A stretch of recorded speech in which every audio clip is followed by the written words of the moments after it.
Hey, my name is Katie, and I'm an intuitive reader. So I got this new book, and if you need one for yourself, I don't do the TikTok shop thing. It doesn't work for me. I've tried it a few times. It's not my friend. But I do have a Blink in Marshmallow if you need a copy of this for yourself for the inner work of relationships. And I wanted to get us a message for today by intuitively flipping and through the pages and read it to you so you can kind of see what it's about. So I flipped to page 136, and I'll get you an angel number for this too. It says real life triggers. Let's read through it together. If you or your partner copes with wounds of overwhelm in an undercompensating manner, here are some relatable, everyday examples that can trigger this wound. Financial planning stress. In a family budget meeting, the undercompensating partner is quickly overwhelmed by the numbers and interest accrued in debt. They become quiet, their minds seemingly elsewhere, as their partner outlines various saving strategies and investment plans. Despite gentle prompts for input, the overwhelmed partner remains disengaged, leaving their partner feel like they are conducting a solo financial planning session. This withdrawal not only halts progress in their financial management, but also seeds doubt in their partner's mind about their commitment to shared goals and responsibilities. Can you feel yourself in this scenario? I know I can. I don't know which partner you are, but I'm one of those people that was parentified as a child, and I don't blame my parents for that, or my mother specifically, but it was my job to come up with solutions. So I'm a solutions-based person. So I can see myself in this story as the one that starts finding solutions without connecting to my partner. And that's my responsibility to hold myself accountable for that. We're human, and when we know better, we do better. And so this book might help you too. Parental responsibilities and school events. With a busy school year, the undercompensating partner feels daunted by the array of responsibilities from parent-teacher meetings to extracurricular activities.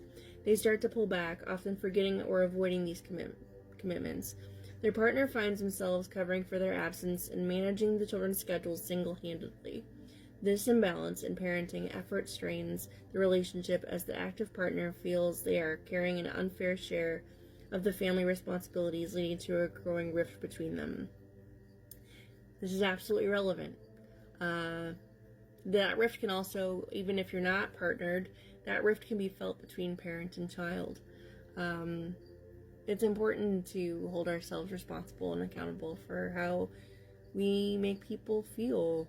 But even though people's feelings are their responsibility, it's our responsibility to take ownership if we directly affect the person in front of us, whether it be child, a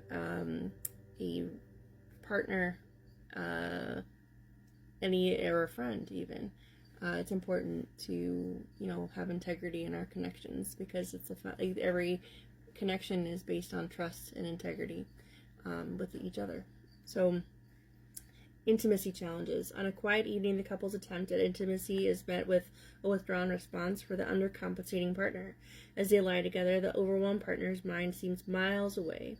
Their touch is mechanical and devoid of warmth.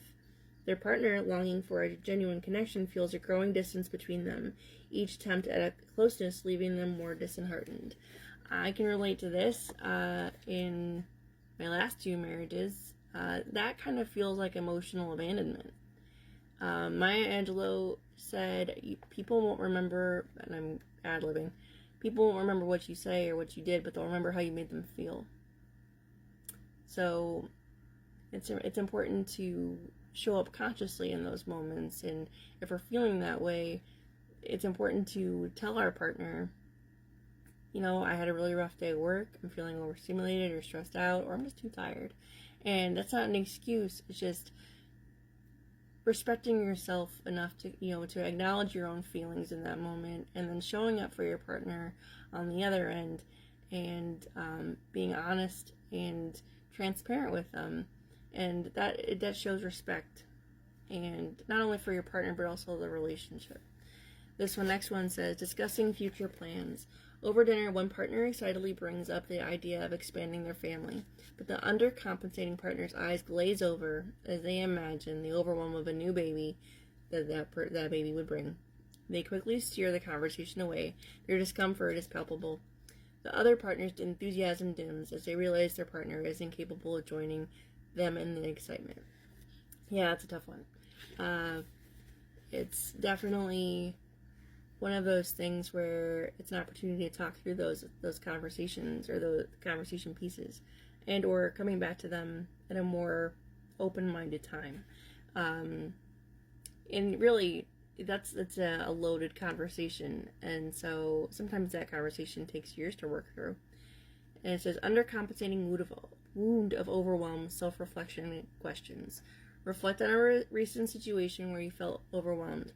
How did you respond, and how did this impact your partner and your relationship? Think about a time when you withdrew from a responsibility or challenge. What were your underlying feelings, and how did your avoidance affect those around you? Recall an instance where your partner wanted to discuss future plans or goals. How did you react? Did you engage or shut down? How did this make your partner feel? Consider your approach to intimacy and emotional connection. How does your feeling of being overwhelmed influence these aspects of your relationship? Think about moments when you could have asked for help but chose not to. What held you back?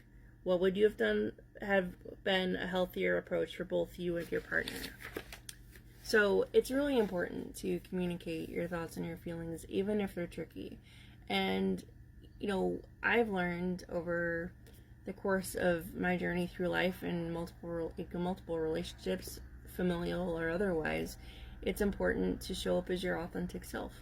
And when we don't speak our truth, we are abandoning and rejecting our own feelings, which basically reinforces the belief that the person in front of us is abandoning or rejecting us.